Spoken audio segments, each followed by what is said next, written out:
Okay, only 10 more presents to wrap. You're almost at the finish line. But first...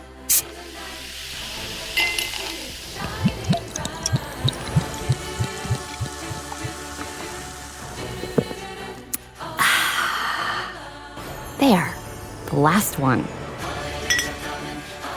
Enjoy a Coca-Cola for a pause that refreshes. You're listening to Kempire, here on the Kempire Radio Network. According to a new report, Real Housewives of Atlanta star Kandi Burruss could lose her battle to Todd Tucker in this battle over the prenuptial agreement being enforced. Not only that, Todd Tucker has taken to social media to show support to Kandi, despite this ongoing divorce. So it's been a while since we talked about Kandi and Todd's divorce, because the last report that we gave you, Kandi has asked the court to seal these divorce proceedings because it's already starting to get a little messy. But also since then, Kandi has taken to social media to thank everyone for their support, saying check in on your strong friend, which she considers herself one of the strong friends, and a lot of people were showing support for her in her comment section. But Todd Tucker, it felt like Todd, anytime that Kandi would post about what she was going through, not really talking about the divorce, it felt like Todd would then make his own social media post, almost trying to garner the same sympathy. It just felt that way. I'm not saying that's exactly what was happening. He's also going through this divorce as well. However, it seems as if, according to Us Weekly's new report, that the prenuptial agreement that Todd Tucker, in his recent divorce proceedings, has asked for the prenuptial agreement to be not enforced. He's also asking for primary custody. Kandi's response to that was that, first of all, you're just as busy as I am. You're out of Atlanta just as I am. And the prenuptial agreement should be enforced because you signed it willingly, and we have footage to show that. Well, according to Us Weekly, they say this. They said that Kandi Burruss' estranged husband, Todd Tucker, might have a fighting chance at winning his prenuptial agreement in their ongoing divorce, but it'll be tricky, legal experts warn. Anytime a person signs a prenuptial agreement days or hours before their wedding, they are creating an argument to be made later that they were under duress or undue pressure to sign the document. So part of me thinks that Todd did not think that he could fight the prenuptial agreement, but when he explained to his divorce attorneys how it all played out, the divorce attorneys probably said, we should probably question this. Or maybe they didn't even say that. Maybe they were just saying, well, you signed a prenuptial agreement. Tell me a little bit more about that. And maybe that was the decision. Not saying that it was the right decision. So this was from Holly Davidson, a founding partner of Kirker Davis LLP, who is not connected to the former couple's divorce. But they exclusively tell this to Us Weekly. She noted that their legal argument, quote, only holds weight if Tucker can prove his argument meets certain factors. While she believes Tucker, who's 52 years old, had, quote, ample time and opportunity to call his attorney before signing the prenup ahead of their 2014 wedding, Davis said, in the rare chance that Kandi's lawyers fraudulently asserted that Todd's attorney had signed off on the terms of the prenup when they had not, it might have a chance to win. However, in her opinion, the fact that Todd had an attorney on retainer and had been discussing the prenuptial agreement with him for months preceding the wedding makes his argument a losing one. So I know by now you've seen all the headlines where people have said to you, Todd might have a winning chance. We really don't know. It's going to be up to the judge to make that decision. Attorney Kay Bruggeman, partner at Gallatt, Dreyer, and Berkeley LLP, who has not worked with the estranged couple, agrees, telling us it could come down to the unaired Bravo footage that Burruss is using in their divorce battle. Because Georgia requires full financial disclosure, voluntariness, and the absence of coercion, Todd would need to show that one of these elements was missing when he signed, she says. This is where the wedding-related footage becomes significant. If the footage depicts Kandi or her family exerting undue pressure, setting last-minute deadlines, or presenting the prenup under emotionally charged circumstances, Todd's argument could be persuasive. And here's the thing. A lot of people have been basing their opinions on the edited footage. Yes, based on what we saw on the edit, it probably did seem like, okay, this is drama. It's high-end drama. He's signing it right before the wedding. So a lot of people made their own legal determination based off of edited footage. But if we're talking about unaired footage, we were like, well, no, all of this played out within this amount of timeline. He had more than enough. For all we know, he could have called his attorney in the unaired footage. We don't know. That's how much reality television sometimes is manipulated. The attorney also says that the footage from the Real Housewives of Atlanta and 5-part reality television wedding documentary, Kandi's Wedding, could help Tucker.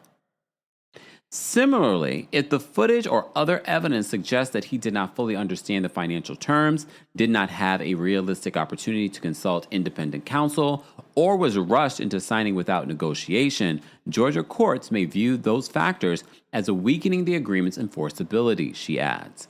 The number one issue Todd would have to prove to challenge the prenup is its involuntariness, that he was pressured, threatened, or coerced into signing, coupled with the lack of time to negotiate, consult with counsel, and understand the draft he ultimately signed.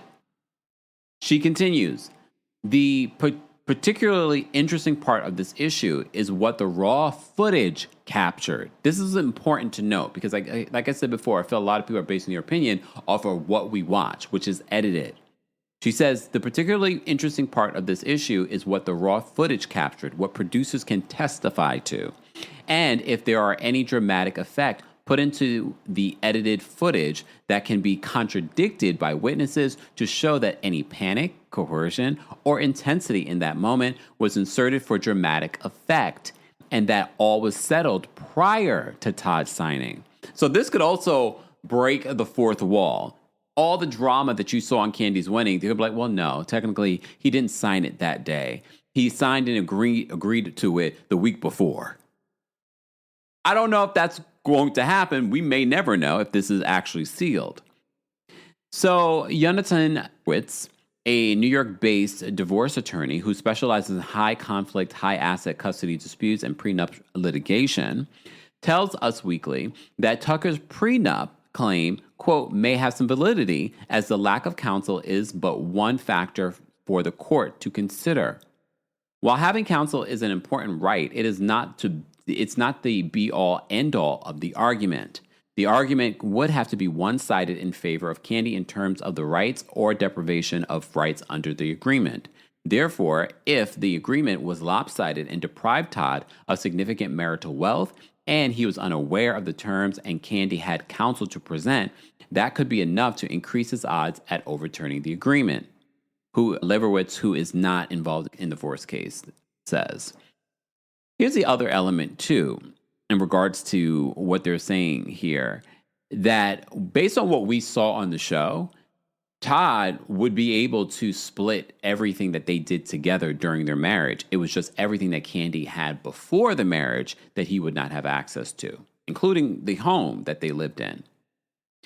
As you know, Kandi filed for divorce back on November 21st. As Us first reported, while Tucker acknowledged that he was given the prenup before their April 2014 wedding, he claims that his lawyer was not present when he was given the final draft. The former RHOA star brushed off those claims, alleging that Todd audibly announced that he was good to sign the prenup during a private encounter with her after talking to his lawyer on and off camera. Besides the prenup, Burruss and Tucker are also fighting over custody of their two children, son Ace, who's 9, and daughter Blaze, who's 6. Burruss, as you also know, has an older daughter, Riley, who's 23 from a previous relationship. Todd has Kayla from a previous relationship as well. Todd is demanding primary custody of Ace and Blaze, claiming that his ex's work schedule will require her to be away from the kids for several months. Burruss, who was initially asked for joint custody, later changed her request to sole custody.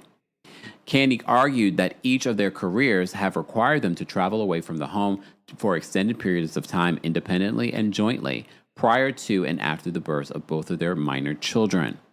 Burruss also noted that they have a nanny and their kids have a diverse and concentrated family support network, which includes maternal grandparents, aunts, uncles, and cousins within a 5 to 20 mile radius of the family's residence. After ending their 11-year marriage, the exes put their differences aside and celebrated Thanksgiving together. But now it seems as if they are supporting each other on social media. Speaking of Kandi being away, Kandi's going to be in the Broadway show And Juliet. She was on The View today and singing. She actually sounded really good. I will be going to see this on Broadway, most definitely, just because I like the premise of it. And Kandi really made me go like, oh, I do want to see this. Well, apparently Todd wants to see it too, because Todd said on social media that in support of Kandi, he posted the video clip of him watching it and said, "Great job, Kandi." And he added Kandi and said, "Great job, keep inspiring and doing your thing!" Exclamation point. Kandi responds 6 hours ago at the time of this recording, "Thank you," with a heart emoji. And for those that have been speculating that something happened between Kandi, Todd, and Fatum, she also was in the comment section as well. And added Kandi as well, saying that she did a great job. So, no smoke here. Looks like the divorce might turn amicable. We shall see. Only time will tell. Guys, as always, I want to know your thoughts and opinions on this latest update. What a few different attorneys have to say about the possibility of this prenuptial agreement being thrown out or enforced. It will be up to the judge at the end of the day. And it looks like all is good between Kandi and Todd. For now. And we hope that it will remain this way because they do have 2 young children to co-parent with.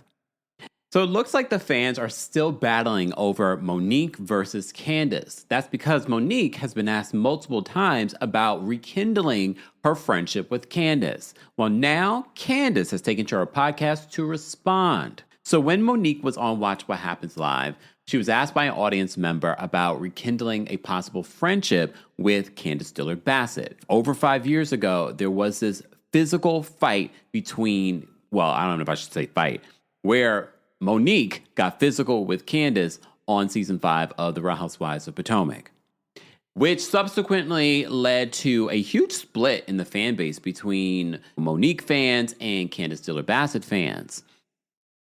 Not a lot of people have talked about it since then, here and there, of course, but now it seems as if this old beef has been reignited when it comes to the fans, mostly.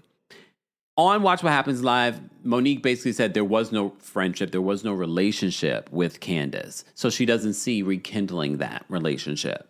Fine. She was then asked about it again on the local Fox 5 station in Washington, D.C., and this is what Monique had to say. Got to follow up on a moment from last night's Watch What Happens Live when you were asked about reconciliation with Candiace. Yes. You managed to find it with Giselle. Yeah. Why isn't there a chance for it with Candiace? Well, Giselle and I never really had an off-camera relationship. We didn't have a friendship that we were trying to develop off camera. So it's a little bit difficult when you're nurturing off camera friendships, and then when you get on camera and that person completely flips things or twists things and projects what they're doing onto you.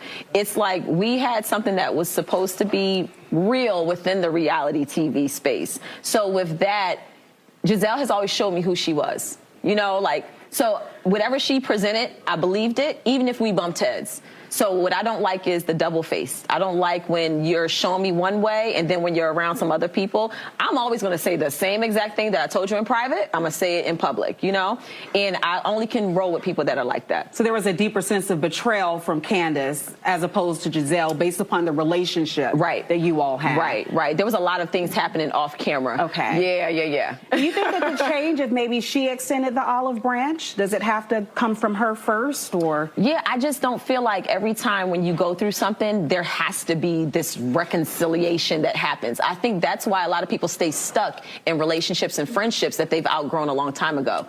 At some point, you have to move on and just let it be what it is and learn your lesson from it and say, you know what, this sucked. We went through it, but I was able to grow from this. What were you able to do? So some folks were saying that, I thought there was no relationship between her and Candiace. after her saying what she said in this particular interview.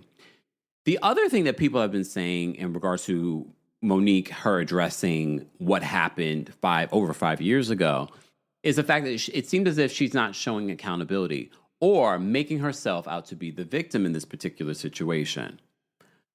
Look, I'll share my thoughts in a moment. I'm just presenting you the information here. But one of the things that I will say, her saying that she didn't have a relationship with Giselle, that's why she's able to move on with Giselle. I could understand that, but let's be honest. The only reason why Giselle and Monique are both playing nice is because they will mutually benefit from being on this show. Giselle wants to remain on this show. Monique wants to be able to use this show to promote her book and to promote her essential oils. I'm not mad at it. I get it. I just wish that she would say, you know what, this is a job. I got to do what I got to do. I know who Giselle is. Giselle knows who I am. I don't think we will ever have a deep friendship like that. Who knows? But I think what people are seeing is the lack of authenticity in regards to, like, you never liked that woman. How could you forgive that woman when she was the main perpetrator in regards to spreading information about your youngest child and your relationship? So that's where I think people don't understand. The other element, too, as I've said before, is that we're watching an edited show. So there's probably so much that has been said offline in those DC streets that we have no idea about what was probably said on the show that was edited out. Like the conversation that Monique had with Giselle during the season. Because even Andy Cohen was just like, it didn't seem like Giselle showed any accountability, even though that could have been his sort of setup for Monique to say, well, no, we talked about a lot more. We talked about everything. We talked about the binder. We talked about this. But somehow the editors, and Andy Cohen's an executive producer, decided that this was the final edit that would be most satisfying, where it seemed as if Monique is the one showing the most accountability and Giselle was the innocent party here. Okay, fine. Well, Monique had more to say on her IG Live in regards to the Candiace situation, responding to fans' comment. If Candiace were to come back to the show, would you be able to coexist with her in the same space? Of course. I can coexist with anybody. Listen. Yes. I can definitely coexist with anybody. Like I told you, I'm in a different space right now. Now, do I have to be friends with everybody? Absolutely not. Do things have to be reconciled and rekindled? No. But you can still, like, be around people. You know, you just don't have to, like, yes. So, just so y'all know. Can you give a 26-year-old who's struggling with life advice? What type of advice do you need? I can absolutely. And I'm telling you, get this book. This ain't just me just, like, pushing my book. I'm dead ass serious. Like, I know this book is going to change lives. I just know it. I know it. I want you to have your flute back. I actually like being a friend. This is kind of like my preference right now because I get to kind of do what I want to do. I ain't got to like be like, it's not mandatory, you know? I like my flexibility and freedom. Audience member asked you what was your relationship with C, and you said there was none instead of saying there is none. It came out as if you guys never had a friendship. Well, we didn't. And I didn't misspeak. Exactly what I said is what I meant. They asked, what was our relationship? In order to have a relationship with one, it requires two people partaking in the relationship in a very reciprocated, equal manner. So no, there was no relationship. So no, I didn't misspeak. That's exactly what I said.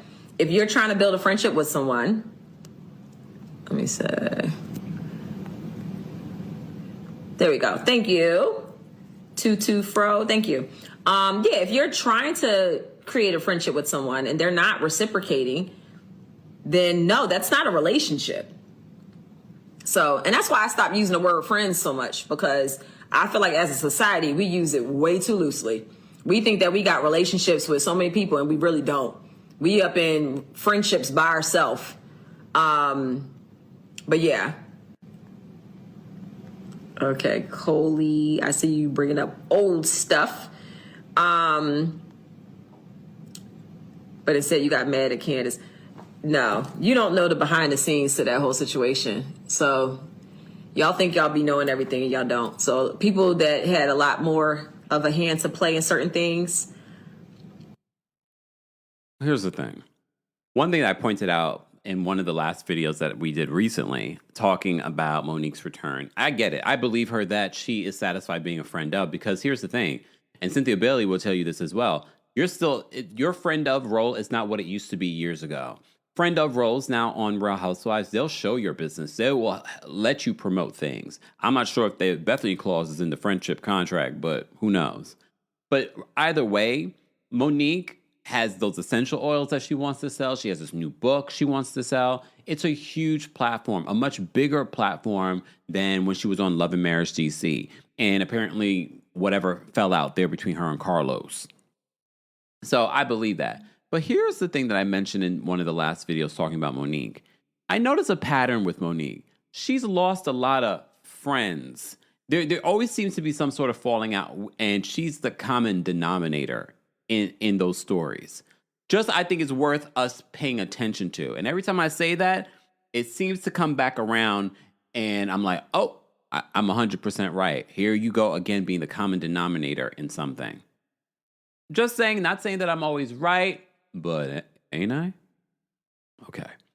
Well, Candiace, she has a podcast, Undomesticated, and she responded to this. And look, I'm not surprised that she's responding to this. She has every right to respond to this because Monique has been on the press junket for her book and to promote Real Housewives of Potomac.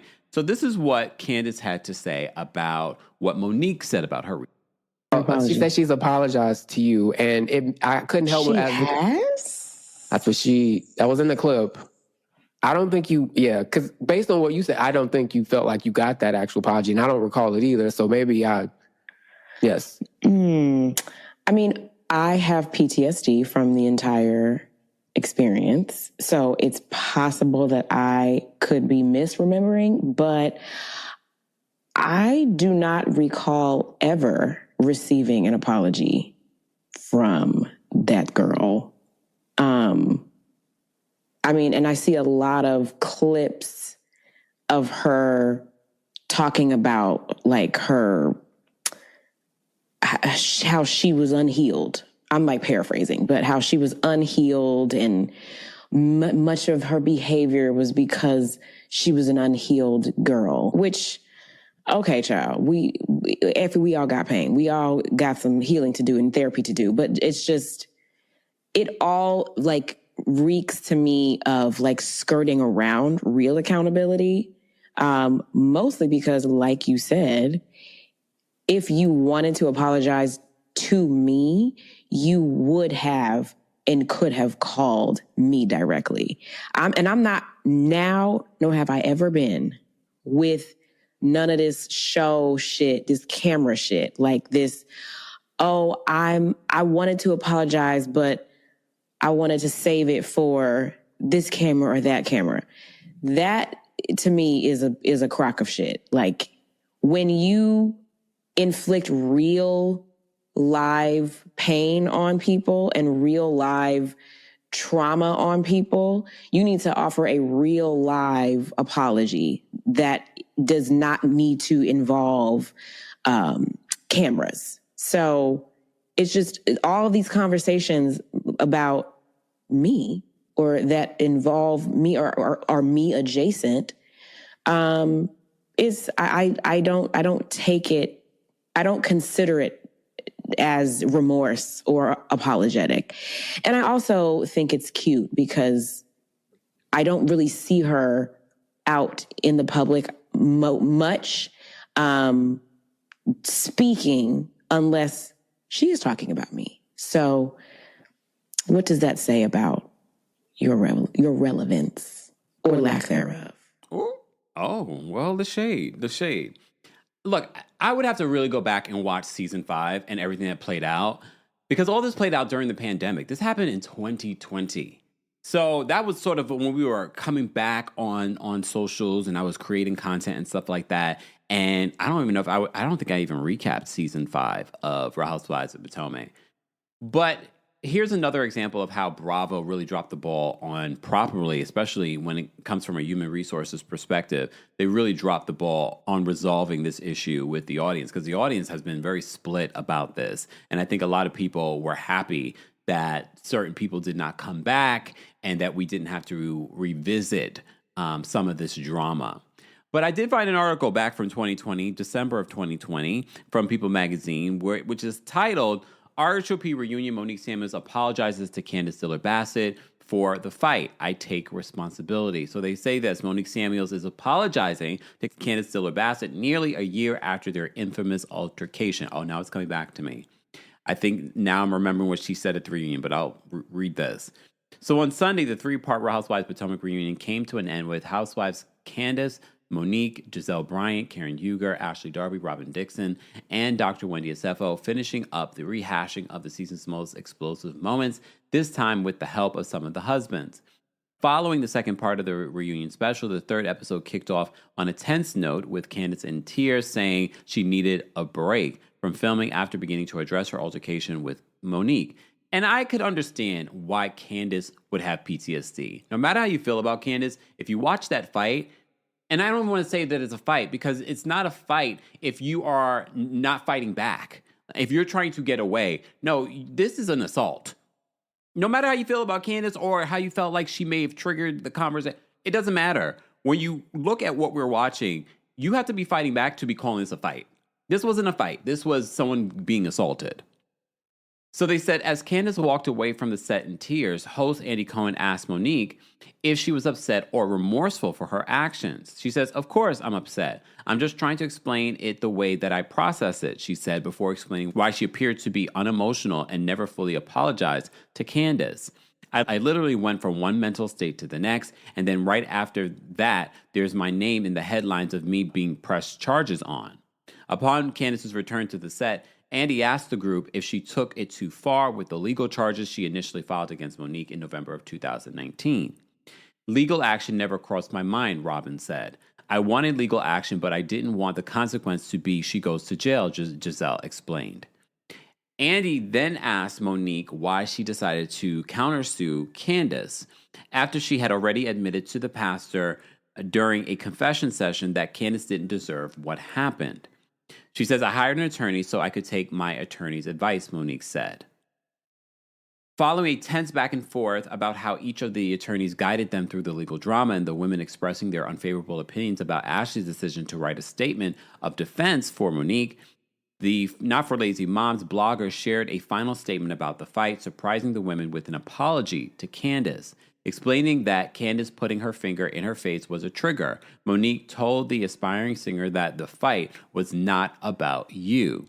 Hence why some people are saying, like, well, some of what she's saying now in season 10 is what she said back in season 5. She says, I revealed to my therapist that my dad put his finger right to my head, and that was his way of checking me. It was very like bullying type of gesture. So I didn't realize that it was something that was such a trigger to me, Monique began to explain through tears. Candiace took me back to a place when I was a child and I could not stand up to my dad and say, get your hand out of my face. That's why everything happened the way that it happened. I take full responsibility for my part and my actions in the altercation. That fight wasn't about you. Nothing that you said or did in that moment warranted the response that you received. I offer you my apology, and I'm sorry for the pain that you are still going through and that the fact that you still haven't healed from it, and I hope that you are able to heal and move forward. So she did apologize during the season 5 reunion.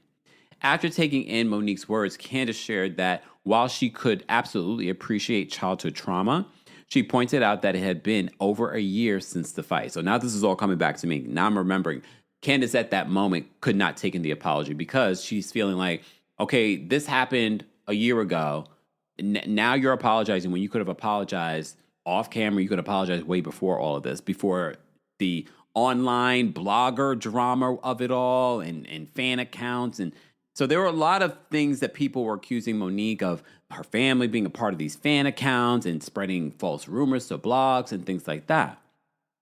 So She says she can absolutely understand childhood trauma. She points out that it had been over a year since the fight. Candiace also added that so much was said and done following the fight, including Monique releasing her song, Drag Queens, a track seemingly about the altercation. Before putting a final pin in the conversation, Monique once again admitted that whatever the scale of disagreements the two had, a physical fight was not warranted. She said, I made that very clear. Nothing in that night warranted that, but it happened. I take responsibility for my actions, and I had a terrible lapse of judgment, and I lost control, and I own that. There's no other excuse for it, Monique told Andy. All right. So at this particular point, they don't like each other. They will never like each other. Will they ever have to hash it out on this show? I would not be shocked. So many people speculated that Candiace was fired from Real Housewives of Potomac. I don't believe she was. I think she really did decide to take a break from the show while gestating her little human. I don't believe that she was fired. She's still in the Bravo NBC Universal space. She's going to be on the new season of Traitors coming out on January 8th. I honestly feel like if Monique and Candiace, not to say that they have to become friends, but I think if they really had a heartfelt sit down, it doesn't have to even be on camera. I think it would also heal this cast, and I think that it would heal the audience. They don't owe that to us, but I do believe that the audience still very much is sort of like split because of that situation from season 5, which I feel like has caused a lot of what we've seen since then. Some people have said that the show has not been the same since season 5. Guys, as always, I want to know your thoughts and opinions on what Monique Samuels had to say about her not-so relationship with Candiace Dillard-Bassett and Candiace's response to what Monique has been saying. Thanks for tuning in to Kempire here on the Kempire Radio Network. Don't forget to give us 5 stars on Apple Podcasts and on Spotify. And for more information on the podcast, head on over to KempireRadio.com.